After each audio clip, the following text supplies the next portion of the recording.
Olá, galera! Estamos iniciando aí mais um bimestre. Então, início do terceiro bimestre começa nessa semana e essa já é a nossa atividade 1. Mas antes de eu falar da atividade 1, queria dizer que foi muito bom ver a participação de todos vocês no primeiro bimestre, no segundo.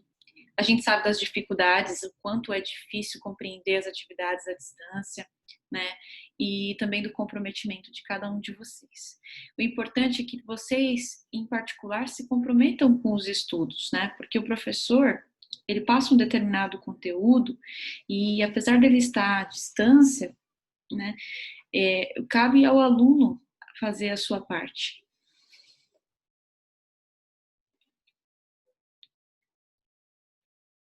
Olá, galera! Estamos iniciando aí mais um bimestre. Chegou o tão sonhado terceiro bimestre. Olá, galera! Estamos iniciando então o terceiro bimestre e esse é o roteiro de atividades dessa semana. Então, antes de eu falar das atividades dessa semana, eu gostaria de dizer que fizemos um bom segundo bimestre e eu espero que vocês tenham conseguido aí aprender alguma coisa, mesmo apesar da distância de todas as dificuldades. Eu sei que o ensino, a educação à distância, o ensino remoto, ele traz uma série de problemas, né?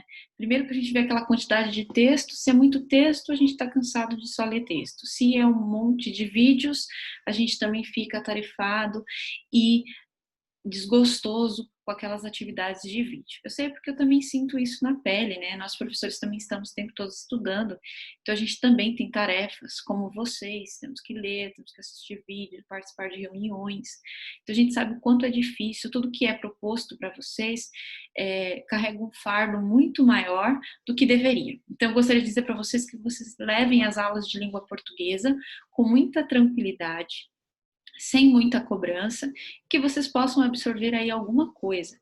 Pensa sempre o que eu estou aprendendo com essa atividade, né, e que vai me ajudar lá no meu futuro, no meu projeto de vida, né, como a gente tem falado muito, né, na minha profissão, né, quando a gente fala então de literatura, língua portuguesa, tem a ver com tudo, com todas as profissões, realmente. Literatura nem tanto, mas a literatura também é vida, né? Também faz parte do entender a sociedade. Então, eu queria recapitular com vocês rapidinho aquilo que a gente viu no segundo bimestre, para que ficasse mais claro na mente de vocês o que foi proposto e o que eu queria que vocês aprendessem. Então, a gente começou o segundo bimestre falando do modernismo, né, das fases do modernismo, que são divididas em 3 fases, e principalmente falamos da primeira fase, a fase heróica, né? Então, eu coloquei aqui para vocês no roteiro, só para a gente relembrar, as principais características dessa primeira fase, né? Que não foi uma fase fácil, né? Foi uma fase que veio com uma proposta diferente, né? Uma literatura diferente, como o nome diz aqui, revolucionária, tá? Que negava até então o tradicionalismo, aquilo que estava em vigor, tá? Então, era antipurista, anti-academicista, porque era anti tudo o que estava acontecendo. Então, traz também aí uma valorização da linguagem coloquial, que até então era desprezada, tá? Então, o verso livre toma espaço, não precisa ser aquela poesia metrificada, certinha. Nós vamos ter um nacionalismo crítico, né, que vai usar da ironia, do sarcasmo, da irreverência para criticar essa própria sociedade que se diz perfeita, que na verdade é hipócrita, né? Então vai surgirem os poemas piadas, vai haver uma liberdade maior de criação das obras literárias, tá? Então predomina a poesia nesse primeiro momento. Na segunda fase do modernismo, que é o que a gente vai estudar agora no segundo bimestre, não deveria, né? Já deveríamos ter falado dela anteriormente, mas devido aos conteúdos, a forma como o ensino à distância se dá, porque não dá para eu também pesar nos conteúdos, tenho que pensar em vocês. A gente viu no segundo bimestre o artigo de opinião. Então, na nossa segunda atividade, eu falei um pouquinho sobre os tipos de argumento, para que vocês conhecessem quais os tipos de argumentos que existem e aqueles que eu vou utilizar na minha redação, no meu artigo de opinião. Então, eu propus a atividade 2 para que vocês conhecessem os tipos de argumento, que vocês entendessem o que realmente é um argumento. Então, teve muitos alunos que na minha prova, na minha avaliação, não conseguiram perceber o que é de fato um argumento. E muitos conseguiram acertar a questão, mas eu não sei se eles sabem identificar exatamente onde que está o argumento naquela redação. Então, isso é muito interessante, né? Porque às vezes a pessoa acerta sem perceber, né? Porque, querendo ou não, acaba argumentando dentro do texto sem perceber, né? A gente vive argumentando. Então, a gente vai retornar aí os argumentos, porque eu percebi que muitos alunos ainda não conseguiram entender o que é de fato um argumento. E a minha proposta na atividade 2 era justamente essa: que vocês conhecessem os tipos de argumentos que existem, aprendessem o que é realmente um argumento, para ele não faltar lá na minha redação, né? Principalmente aquele argumento forte.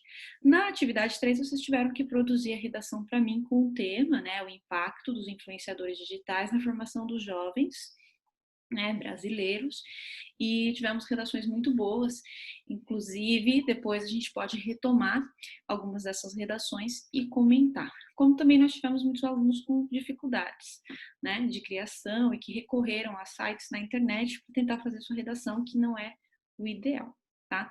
Na atividade 4 foi o nosso projeto do futuro, hashtag lá meu futuro, como eu quero estar daqui 5 anos ou mais, e vocês também se desempenharam, mostraram os sonhos, os desejos de vocês, que irão com certeza se realizar, a gente tem que acreditar, tá? E na atividade 5, a gente fez o projeto de texto, né?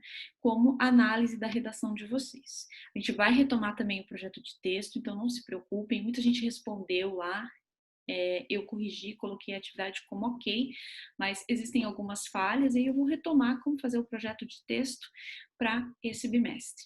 E a atividade 6 foi a nossa avaliação, em que eu trouxe de novo aí, então, a literatura para que vocês pudessem colocar os conhecimentos de vocês. Então, quando a gente fala de literatura, o que tem que ter na mente? Tem que saber o que aconteceu, né, naquele momento histórico, o que estava acontecendo na sociedade, as manifestações que estavam ocorrendo e que influenciaram essa sociedade, e as principais características dessas obras literárias, né, desses poemas, desses romances, né? Essa obra literária era como? Ela versava sobre que assunto? Então, quando a gente fala de um movimento literário, a gente tem que guardar também essas características desse movimento, porque são essas características que a gente percebe no texto que faz a gente reconhecer: ah, esse texto eu não conheço, mas pelas características dele é um texto romântico, né?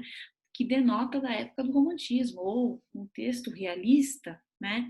Então a gente tem que ser capaz disso, de compreender essas características, de reconhecê-las no texto, e para que a gente possa de fato dizer que aprendeu, que compreendeu um pouquinho aí do movimento literário. O movimento literário é muito mais do que tudo isso que a gente coloca em pequenas linhas, né?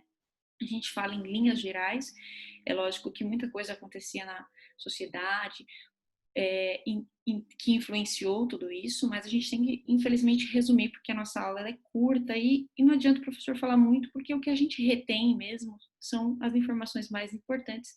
Não adianta se falar muito, que não vai se reter tudo isso de informação, e sim o básico. Então, foi pensando nisso que eu fiz a atividade, tá, desse bimestre, pensando no simples, para a gente voltar, então, lá para o modernismo brasileiro. Então, vamos para a aula dessa semana?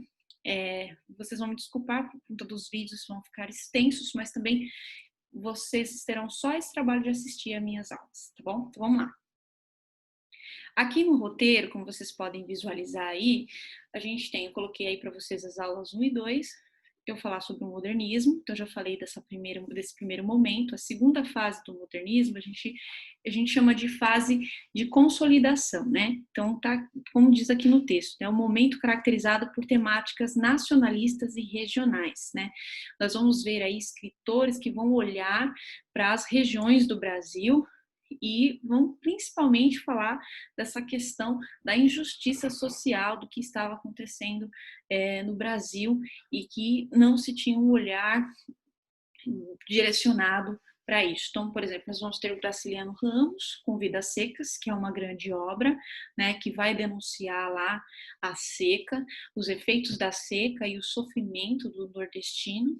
Nós vamos ter Por exemplo, Capitães da Areia, do Jorge Amado, que também vai denunciar uma outra realidade, também acontece no Nordeste, lá na Bahia, e nós vamos ter os meninos abandonados que moram nas ruas e que se sujeitam a roubar, a exercer, a fazer todo tipo de crime, né? Então a gente vai ter também essa denúncia, né? E a gente vai, na obra dele, a gente acaba tendo esse olhar, né? Não é só um menino que escolheu viver na rua porque não tem pai, porque não tem mãe, não quis um futuro melhor. Não. A gente conhece um pouco mais da realidade desses meninos e começa a entender como o nosso sistema, o sistema capitalista, né, ele é injusto com determinadas pessoas nas camadas sociais.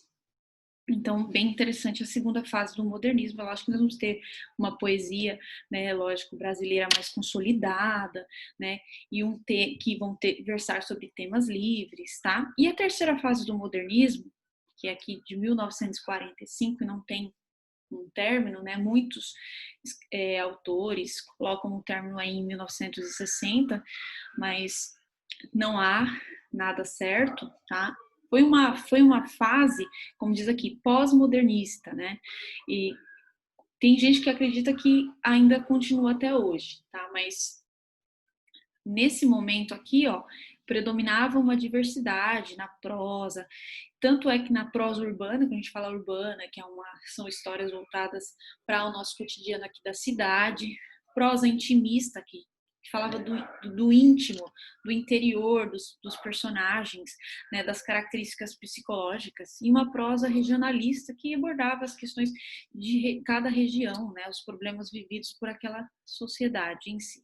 Então, nós vamos ter aí uma prosa que vai versar sobre isso, e vai surgir também um grupo de escritores chamado Geração de 45, que buscavam uma poesia mais equilibrada. Então, hoje, na aula de hoje, a gente vai falar de uma forma bem simples, e eu gostaria que, de coração, que vocês se permitissem assistir a explicação dessa aula, que vocês se permitissem assistir esses outros 2 vídeos para conhecer a obra da Clarice Lispector, tá? Então, nas nossas próximas aulas, eu quero que vocês dediquem um tempo para assistir, então, a adaptação da obra da Clarice Lispector. É lógico que nada substitui a leitura do livro, tá? Mas como eu sei que vocês estão num momento difícil, já tem muita leitura, muita cobrança, já estamos vivendo uma fase difícil, eu não vou cobrar a leitura do livro, mas eu gostaria que vocês conhecessem a obra aqui, nessa aula, nas atividades dessa semana.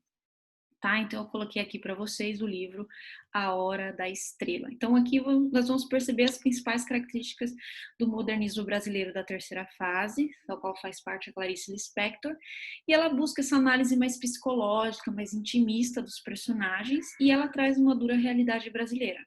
Né? Então, também o livro dela tem esse tom de denúncia da injustiça social que é vivida no nosso país, e então ela quis retratar algo que realmente acontece, ainda acontece, né, no Brasil, de certa forma. Então a gente vai conhecer essa obra, e para isso eu quero que vocês assistam uma adaptação da obra feita por alunos de uma escola, tá? Em forma de radionovela, vocês vão escutar. Eu gostaria que vocês ouvissem, na verdade, essa obra que tem duração de mais ou menos 10 minutos primeiro, para depois assistir a adaptação feita pela Rede Globo, porque vai ter um final diferente, uma reflexão diferente. Também vocês vão conhecer um pouquinho da Clarice Lispector aí na adaptação feita pela Globo, ela aparece falando um pouquinho da obra. Tá? Então eu gostaria que vocês assistissem os 2 vídeos inteiros, permitam-se vivenciar as histórias, porque às vezes a gente gosta de histórias de romance, né? Comédia romântica, de aventura, de ficção, de terror, né? E quando a gente vê uma obra assim que vai falar da realidade, a gente quer a fuga da realidade, né? A gente já está cansado de muita realidade na nossa vida, que é triste, que é dura. Mas eu gostaria que vocês se permitissem assistir a história, porque o mais bacana é justamente isso, permitir conhecer o que a escritora quis transmitir com tudo isso. O que ela quis mostrar, causar em nós, ao mostrar o psicológico, o íntimo desses personagens, e principalmente dessa personagem principal, que é a Macabea. Então, depois que vocês assistirem aí as 2 adaptações da obra, eu gostaria que vocês respondessem aqui para mim. Vocês vão apenas assinalar as afirmações que estão de acordo com a obra. Se na obra tiver uma lição de moral, eu vou assinalar aqui. Senão, não. Se na obra tiver injustiça social e alienação dentro, né, do enredo e tudo mais, eu vou colocar aqui o X. Se na obra tiver contato com o imigrante brasileiro nordestino, com os grandes centros urbanos, eu vou assinalar. E assim por diante, tá bom? Então, aqui estão algumas coisas que estão presentes na obra, outras não. Então, vai ter mais de uma alternativa correta. No final, vocês me enviam aqui pelo link, tá bom? Então, essa é a atividade dessa semana. Eu espero que vocês façam com muita tranquilidade e leveza.